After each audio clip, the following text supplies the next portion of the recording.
gostar do Lucas, de amar ele, eu fiquei pensando de onde que eu tirei essa crença que eu sempre tive no amor. E aí eu me peguei lá na minha infância, porque eu fui uma criança que os meus pais eles trabalhavam o dia todo e eu fui criada pelos meus avós maternos, né, amada, cuidada, com muito carinho por eles. Inclusive eu moro perto dos meus avós até hoje. Os meus avós, assim, aquele casal tudo de bom, sabe? Eles têm 53 anos de casado, 5 filhos, ainda vivem um romance, andam de mãos dadas nas ruas e aqui na comunidade todo mundo conhece eles. E eu vivi assim, né, nesse ambiente, vendo tudo isso, e eu acho que tem coisa assim que não precisa ser falado, né? O exemplo ele arrasta. Bom, eu também fui uma criança assim que cresceu rodeada por crianças, né? A gente mora num condomínio e eu tive muitos amigos, muitos colegas. E por incrível que pareça, quem tava lá pertinho de mim, né, sendo meu vizinho, o Lucas. E obviamente, né, a gente sendo criança, eu nunca olhei pra ele de outra forma. Inclusive, eu acho que foi muito bom para que a gente viesse se relacionar depois mais velhos. O Lucas, ele sempre foi um menino muito habilidoso em vários esportes, ele era bom em vários esportes. E ele sempre foi muito focado. E eu gostava disso nele, né, porque eu gosto de gente, assim, focada. Mas a gente tem quase 5 anos de diferença. Quando eu tinha 10, ele tinha quase 15.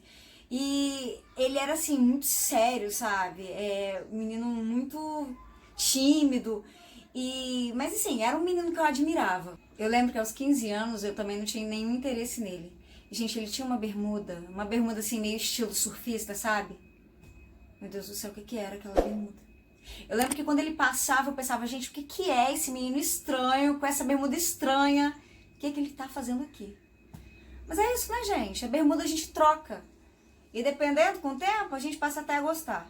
No meu aniversário de 15 anos ele foi, e numa brincadeira assim, sei lá, sem intenção, uma brincadeira, uma bobeira, assim, e a gente começou a conversar. Ele me deu mais abertura, né? Ele acabou me passando, a gente trocou o telefone. A gente naquela época, conversar no telefone era um luxo, tá? E aí depois de um mês, assim, de conversa, a gente começou a marcar horário pra gente se encontrar, pra gente conversar, né? E eu comecei a pensar, caraca, que menino legal, que menino admirável, que menino humilde, né? Só que assim, quando a gente tem 15 anos, a gente pensa assim, a gente quer outro tipo de menino, né? A gente quer um menino padrãozinho, assim. Eu achava, nossa, eu tenho que ficar com o menino mais gato da galera. E a gente acaba desenvolvendo também, né, um amor platônico, que foi o que aconteceu comigo. Eu gostava de um menino que não tinha nada a ver, quer dizer, eu só imaginava como ele era. Mas o Lucas estava lá, né, sempre presente. E depois de um tempo eu pensei, gente, será que eu tô gostando desse menino? Mas aí rola aquele bloqueio, né, porque você fica pensando assim, será que esse menino também gosta de mim? Então eu passei a observar, né, só que ele sempre foi muito tímido, então ele nunca demonstrou nada, ele nunca falou nada. Muito pelo contrário, né? Sempre me deixou de cara. Mas a partir desse momento aconteceram algumas coisas que foram cruciais pro início do nosso relacionamento. A gente convivia ainda no mesmo ciclo de amizades, né? E como a gente conversava demais, os nossos amigos começaram a perguntar, né? Se a gente estava ficando. E realmente a gente não tava, né? Demorou ainda para isso acontecer. E assim, a gente não gosta que as pessoas falam da gente, ainda mais se não for uma verdade. Só que as coisas ficaram tão insuportáveis, chegaram no nível que ficou tão insuportável, que eu falei, olha Lucas, eu não sei se você tá percebendo, né, mas as pessoas estão falando da gente, e eu não sei também se você percebeu, mas eu gosto de você. E aí? Eu lembro que ele recebeu a mensagem e ficou tipo umas 4 horas pra me responder. Por fim, eu recebi uma mensagem assim, vamos continuar conversando. Aí eu pensei, gente, quem é essa pessoa? E, quer dizer, eu tinha levado um toco, né? Eu levei um toco, mas ao mesmo tempo não levei um toco. Eu só sei que eu fiquei muito sem graça. E eu falei, gente, eu não vou continuar conversando com esse menino. E eu fui me afastando. Mas ao mesmo tempo que eu ia me afastando, ele ia se aproximando. E teve um belo dia que choveu muito, mas choveu muito mesmo, alagou tudo, alagou, né, o condomínio todo. E ele me mandou uma mensagem, Fernando, eu posso falar com você? Eu falei, Lucas, eu tô aqui ilhada, né? Eu tô aqui na portaria do meu prédio. Pode, mas tá tudo molhado.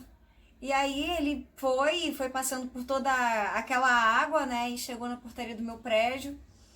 E aí eu não sei o que a gente estava conversando no dia, a gente começou a conversar alguma coisa, e aí no meio da conversa ele me deu um beijo. Cara, eu já tinha dado uns beijinhos antes, mas foi uma sensação tão incrível, tão maravilhosa. Foi um beijo tão maravilhoso. Eu consigo lembrar da sensação que eu tive. E foi assim, foi um beijinho inocente, sabe? Mas foi o beijo mais profundo, mais sentimental, mais carinhoso que eu já recebi na minha vida. Daí você pode pensar assim, ah, então começou um namoro perfeito, assim, né? Pois é, não foi. A gente, sei lá, por conta do nosso ciclo de amizade, né? Eu também não queria magoar ninguém, a gente acabou decidindo não contar pra ninguém, né? Eu fico pensando, talvez, hoje que não tenha sido certo, né? A decisão certa, mas foi o que a gente pensou na época e a gente começou a namorar escondido, então. E aí ficou um tempo assim, até que ele fez um teste, né, pra jogar futebol e recebeu um convite pra ir jogar em outro estado. É lógico que eu senti saudade, né, mas eu já tinha muito certo o sentimento que eu tinha por ele, que eu gostava dele mesmo, mas ele ficava ainda naquela resistência comigo, né. Na época o interurbano era muito caro, né? E raramente a gente se falava. Mas eu acho que isso foi muito bom, porque essa distância trouxe pra ele uma clareza do que ele sentia por mim. Quando ele voltou, a gente ainda namorou durante 1 ano. Só que eu me mudei pra outro município. E assim, o meu jeito de pensar, gente, o mundo pra mim é muito pequeno, sabe? Eu tenho várias ideias, eu quero viver várias coisas. E eu pensava assim, gente, eu comecei a namorar com esse menino com 15 anos, eu não vivi nada da vida. E as pessoas falam isso pra gente, que a gente tem que conhecer outras pessoas, viver outras coisas. E eu pedi pra terminar o relacionamento. E ele, assim, no auge da sua maturidade, falou: tudo bem, você quer terminar? Então tá bom, pode ir. E aí eu fui, né, conhecer outras pessoas e viver outras experiências. Mas chegou um momento que eu falei, gente, o que eu tô fazendo aqui, né? Porque o relacionamento que a gente tinha era tão legal, era tão bom, eu era tão feliz naquele relacionamento, né? E eu admirava tanto ele por ele ser da forma que ele era. E o que eu tô fazendo aqui, né? E eu fui correr atrás do meu prejuízo. Na verdade, eu não precisei insistir muito, ele já tava lá me esperando e ele falou: Fê, eu deixei você ir pra você saber, pra você ter certeza daquilo que você sentia por mim, mas eu sempre estive aqui te esperando e eu nunca deixei você. E a partir desse momento a gente decidiu ficar junto. Eu lembro que foi um dia que a gente estava na praia e a gente resolveu que a partir daquele momento a gente seria namorado e a gente ia ficar junto. E eu lembro que 3 semanas depois eu comecei a passar mal.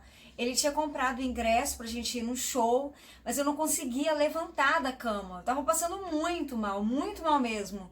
Eu falei, gente, será que eu tô grávida? E não tinha nem será.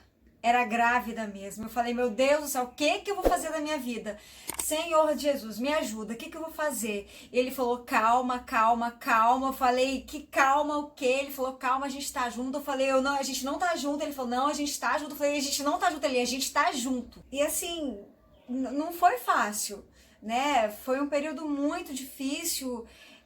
Com a minha família foi psicologicamente, pra mim, foi muito difícil, porque meus pais não sabiam nem como agir comigo, né?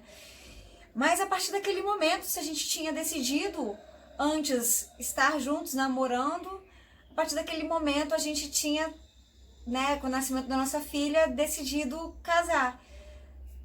Mesmo que não tenha sido na igreja, mas a gente decidiu a partir daquele momento que a gente estava casado. Eu falei com ele, olha, não precisamos casar agora, né? Não é porque eu tô grávida que a gente tem que casar. E eu acabei, assim, adiando o meu sonho do casamento.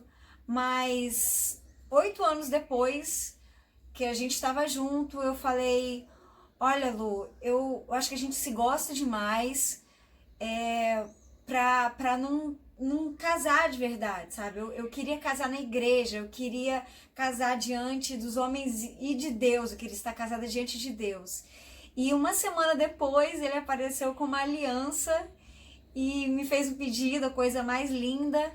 E 6 meses depois, a gente teve o nosso casamento, que foi assim, mais do que eu sonhei, mais do que eu esperei, sabe? Foi a representação de todo o nosso amor. Foi um casamento cheio de amor e foi lindo. Depois de um ano que a gente estava casado, eu falei, Lu, eu sei que a nossa primeira gravidez foi muito difícil, né? Foi muito complicado, mas eu queria muito engravidar de novo. E ele falou, olha, eu também acho que já tá na hora, né? Apesar de ele ter levado um susto na hora, mas ele falou, acho que já tá na hora também da gente ter outro filho. Então nós tivemos a nossa segunda filha, que hoje tá com 1 aninho. E as pessoas olham pra mim hoje e perguntam, você tem 30 anos e você já é casada? Nossa, você é louca. E quando descobrem ainda que eu tenho 2 filhas, e assim aí eu vejo quanto que a gente tá na contramão da sociedade e na direção daquilo que Deus quer pra gente, né? Que a família é o projeto de Deus. Eu fico pensando assim, gente, eu não teria outra vida que não fosse essa, né? Que não fosse com a minha família, porque eu sou tão feliz com a minha família. Eu vivo um romance com meu marido até hoje, meu marido é maravilhoso. E às vezes eu fico assim, até falo com meu marido, eu não sei porque que as pessoas ficam falando assim, ah, que casamento difícil, nossa, que casamento é muito complicado. Gente, eu não consigo ver essa dificuldade, eu não consigo ver, eu tenho um casamento maravilhoso, tenho uma família maravilhosa. Sabe, às vezes eu penso que eu nem sou desse mundo, parece que eu não sou nem desse mundo, porque as pessoas olham pra mim e me julgam.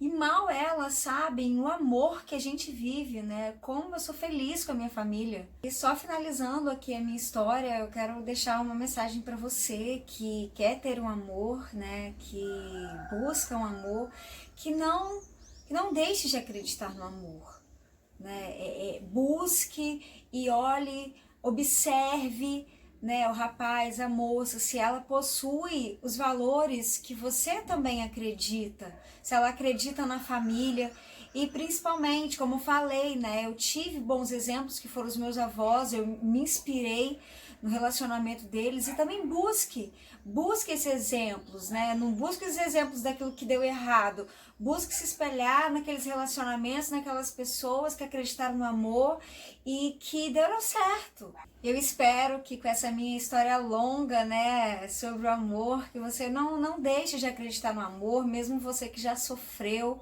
né, não fique pensando que não tem amor, que não tem mais jeito, né, porque o coração é aquele lugarzinho quente, eu tenho certeza que ainda tem uma chama lá dentro, né, para queimar. E acredite no amor, acredite porque vale muito a pena.